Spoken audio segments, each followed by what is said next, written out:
स्वामिनारायणः साक्षादक्षरपुरुषोत्तमः सर्वेभ्यः परमां शान्तिमानन्दं सुखमर्पयेत्।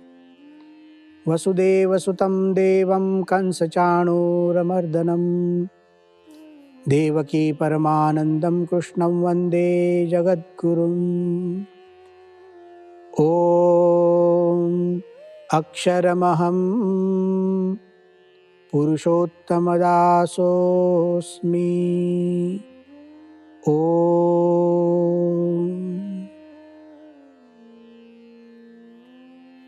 अब तक हमने श्रीमद् भगवद गीता की महिमा सुनी।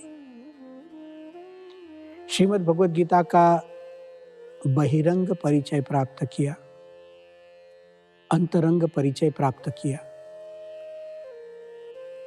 संक्षेप में 18 अध्यायों के विषयों को भी सुना। अब हम जो मूल ग्रंथ है श्रीमद् भगवद गीता, उसके प्रथम श्लोक से आरंभ करने जा रहे हैं। गीता के प्रथम अध्याय के प्रथम श्लोक से लेकर क्रमशः 18 अध्यायों में जो मुख्य श्लोक हैं, जहां हम कुछ समझना चाहते हैं, अब उसकी चर्चा होगी, उसका चिंतन होगा। श्रीमद् भगवद गीता के मूल ग्रंथ को आरंभ करते पहले हम भगवान को प्रार्थना करें कि श्रीमद् भगवद गीता में जो कुछ भी कहा गया वह हमारे जीवन में आत्मसात हो, हम उसको समझ सके और उसको समझने के लिए हमारी बुद्धि में एकाग्रता आए। उसको हम पढ़ें, उसको हम सुने, उसका मनन करें, निधिध्यासन करें, चिंतन करें। इन सिद्धांतों का हम जीवन में उपयोग कर सकें। इन सिद्धांतों का मैं मेरे स्वजनों के साथ उपयोग कर सकूं। इन सिद्धांतों का मेरे कुटुंब में उपयोग हो, मेरे सामाजिक जीवन में उपयोग हो, व्यावहारिक जीवन में उपयोग हो, परम मुक्ति के लिए इसका उपयोग हो, तभी तो गीता सार्थक होती है। तो अब हम श्रीमद् भगवद गीता के मूल श्लोकों को देखकर उसका चिंतन करेंगे। श्रीमद् भगवद गीता का पहला अध्याय है अर्जुन विषाद योग। इस नाम का तात्पर्य हम अंत में जानेंगे। श्रीमद् भगवद गीता को जैसे ही हम पढ़ते हैं और पहला ही श्लोक आता है, पहला ही वाक्य श्रीमद् भगवद गीता का, धृतराष्ट्र उवाच, धृतराष्ट्र जी ने कहा। अरे, हम तो भगवान श्री कृष्ण की बात सुनने आए और धृतराष्ट्र जी कहां से आ गए? हाँ, श्रीमद् भगवद गीता का प्रथम श्लोक धृतराष्ट्र जी के मुख से निकला है और एकमात्र श्लोक धृतराष्ट्र के मुख से सुना जाता है, लेकिन प्रथम।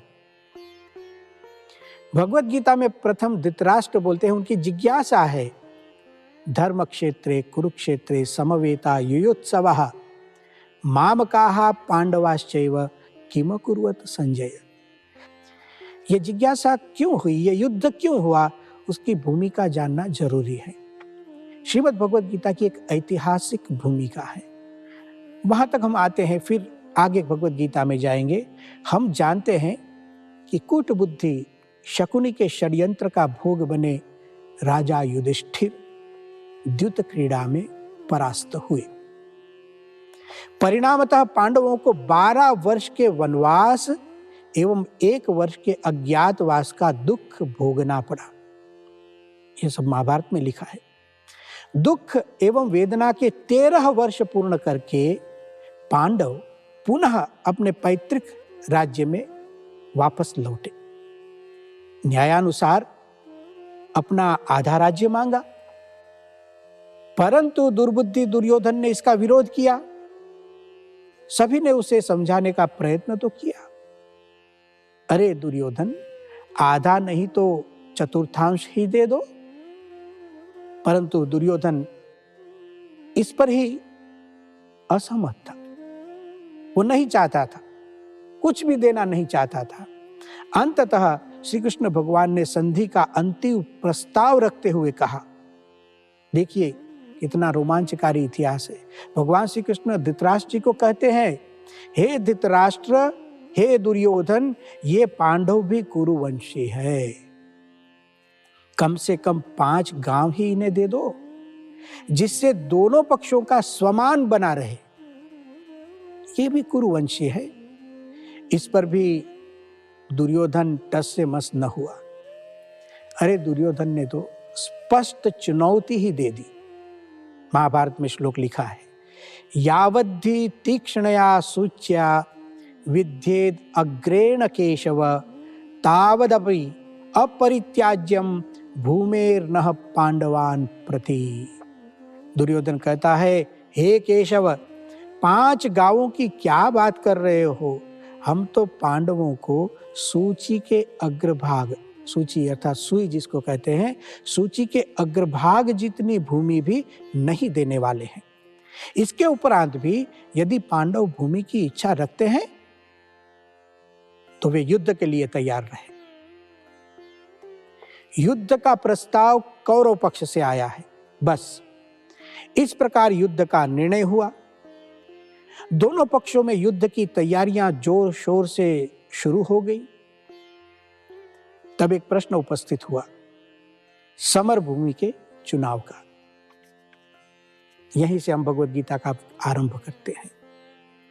धर्म क्षेत्रे कुरुक्षेत्रे समवेता युयुत्सवः मामकाः पांडवाश्चैव किम कुर्वत संजय। युद्ध का निर्णय तो हो गया। अब समर भूमि कौन सी हो?